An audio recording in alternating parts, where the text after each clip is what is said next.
ये हमारे साहित्य जो कुछ भी हमने लिखा है उसमें हमारी जीवात्मा जुड़ी हुई है, हमारा प्राण जुड़ा हुआ है। हमारे मन में कितनी पीड़ा है, कितनी लगन है, कितनी जलन है, आपने किसी को नहीं दिखाई हमारी जलन। कैसे दिखाएं? हमारे साहित्य से आप दिखाइए और आप स्वयं दिखाइए। मिशन भी एक बड़ा संगठन है। कोई बड़ा कोई मुसीबत आ जाए तो इतना बड़ा संगठन भी कुछ मदद कर सकता है। ज़्यादा विचार मत कीजिए, हम काम के लिए गए थे, वो काम हुआ नहीं, गुरु जी के पास गए थे, वो काम हुआ नहीं, इन बातों पर मत विचार कीजिए। आप तो सिर्फ एक बात पर विचार कीजिए कि जो आपको जिम्मेदारियां सौंपी गई हैं वो आप जिम्मेदारियां पूरी कर रहे हैं कि नहीं कर रहे हैं। आज का विषय है गुरुदेव के साहित्य के पठन पाठन से चमत्कार। चलिए गायत्री मंत्र से शुरू करते हैं।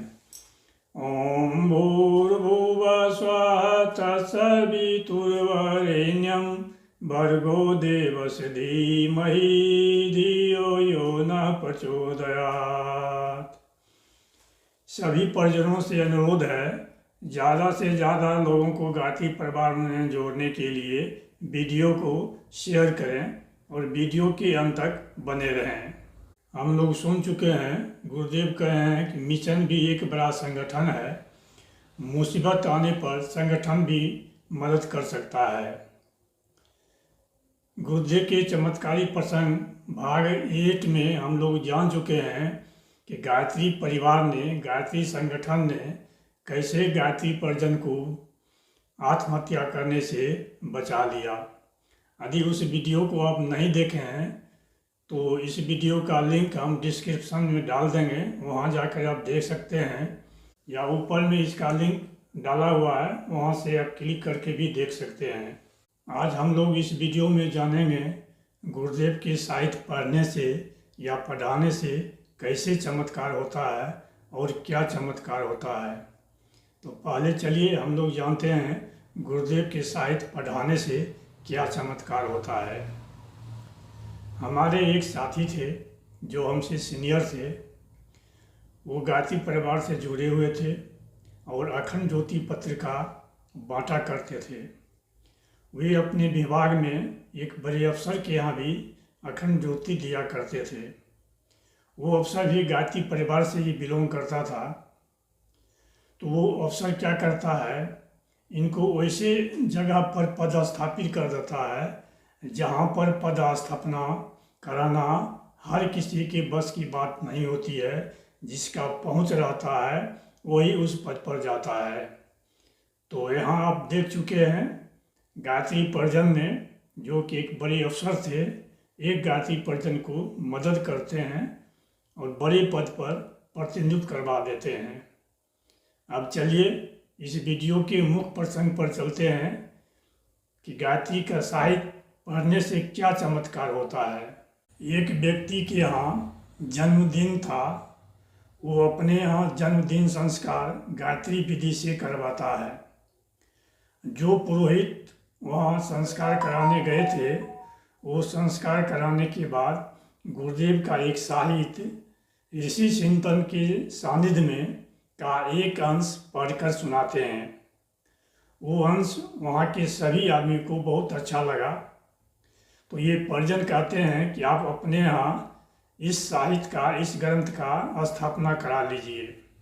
वो लोग तैयार हो गए और इस ग्रंथ का अपने यहाँ स्थापना करवा लिए और विधिवत गायत्री जाप करने लगे, गायत्री परिवार से जुड़ गए।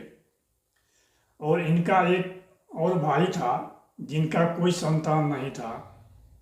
संतान नहीं था इसलिए इनकी संपत्ति के चलते दोनों में झंझट होते रहता था।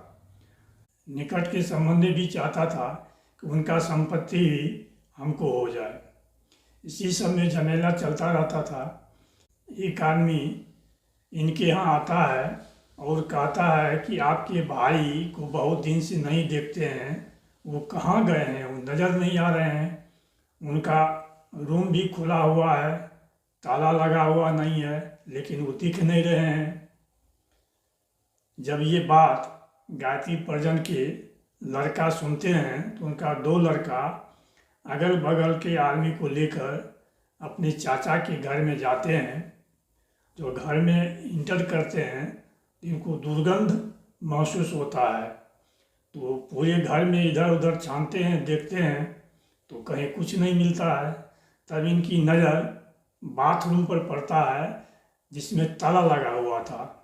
ये आश्चर्यचकित हो जाते हैं कि बाथरूम में और ताला लगा हुआ है, तो ये ताला तोड़ते हैं और बाथरूम में प्रवेश करते हैं।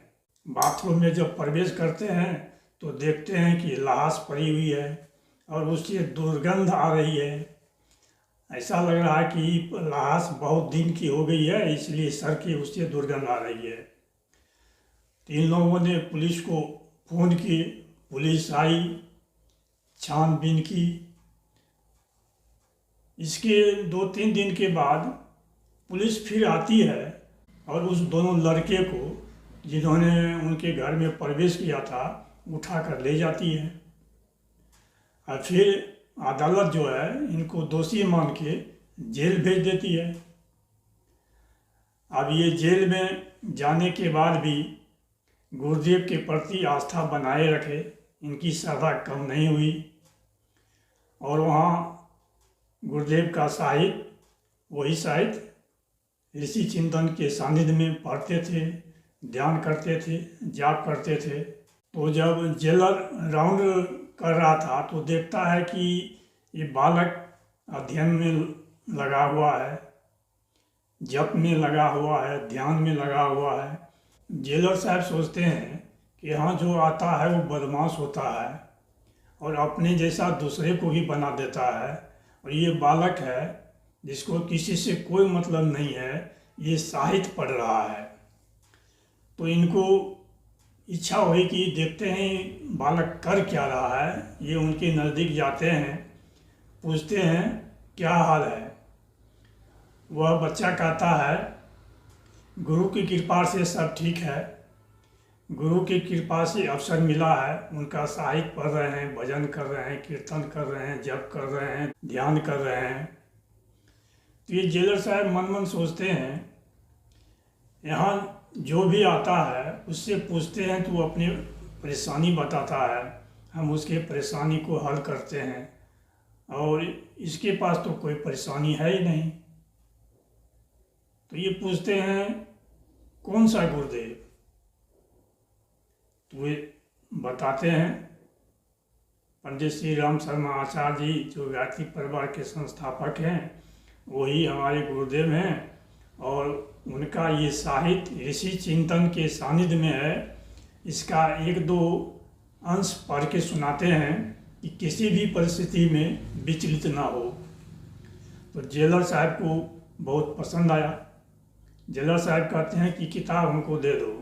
तो वो बालक कहता है ये किताब तो हम आपको नहीं दे सकते हैं, लेकिन हमारे पिताजी जब आएंगे तब हम आपको दूसरी किताब मंगा कर दे देंगे।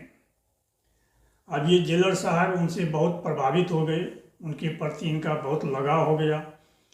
रोज आते थे इनके निकट और ऋषि चिंतन के सानिध्य का कुछ अंश सुनकर चले जाते थे।